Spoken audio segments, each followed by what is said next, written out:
Hello everyone! This video is part of the 1000 kick series, so today we are going to do the hook kick, which is called Goro Chagi in Korean. So we are starting the first 20 hook kicks in the NAJUNDE section, which means we are doing the low section, as you can see here.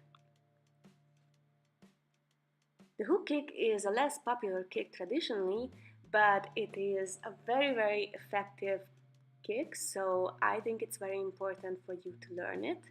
You have to raise the knee in a fashion similar to the roundhouse kick and then extend the foot outwards, then snap it around in a dorsal arc with the heel as the intended striking weapon. So now let's do this whole kick a little bit higher in midsection, which is called KAUNDE. So we are doing 10 KAUNDE Goro Chagi, as you can see here. It's a very good technique. So now let's do some isometric exercises with the right leg. So we first start in low section and then we go higher as we are getting forward with this technique.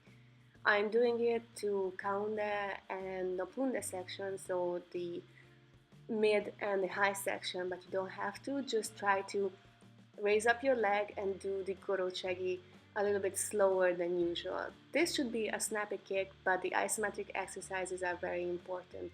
So now let's do the left leg.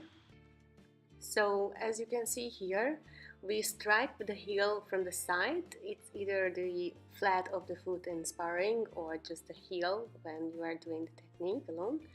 It is executed similar to the side kick, but the kick is intentionally aimed slightly off target in the direction of the kicking foot's toes. At full extension, the knee is bent and the foot snaps to the side, impacting the target with the heel. So now let's do this Goro Chagi when somebody is behind you, so it's like a back kick, but you do a hooking kick behind you.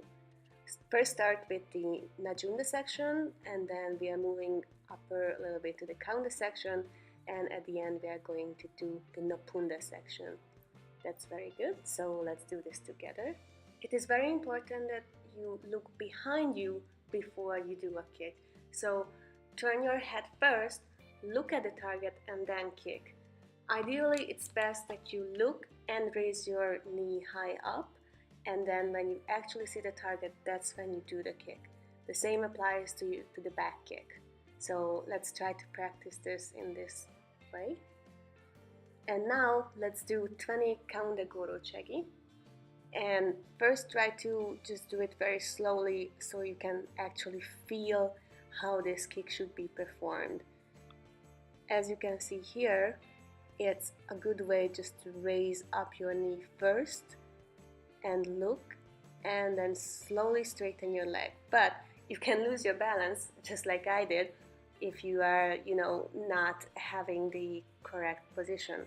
When you do it quickly, you can also use your balance. So first always look and then perform the kick. Very good.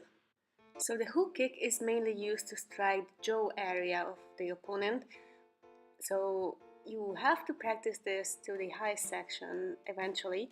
But if you only practice it to the midsection, it is also very good because this kick is effective in the chest area of the opponent, especially if you do the hook kick against the ribs. So let's practice the KAUNDE section and make sure that you don't kick too hard, because then this is what happens to you, you get spinned out. Try to hold on to the kick and just sort of stop it when you actually hit the target. Now let's do something different. Do 10 Goro Chagi forward with the right leg, and then we will do 10 with the left leg. As you can see here, doing a Goro Chagi in front of you is a little bit different than doing it to the side or going to do it in the back.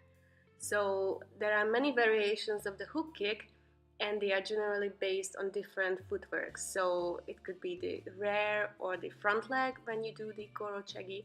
Here, as you can see, I'm doing it with the rear foot.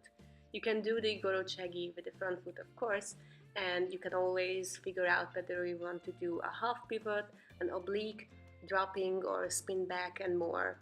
So the hook kick can be delivered with a near straight leg at impact, or you can deliver it with a hooked finish. So let's finish this Goro Chagi session together.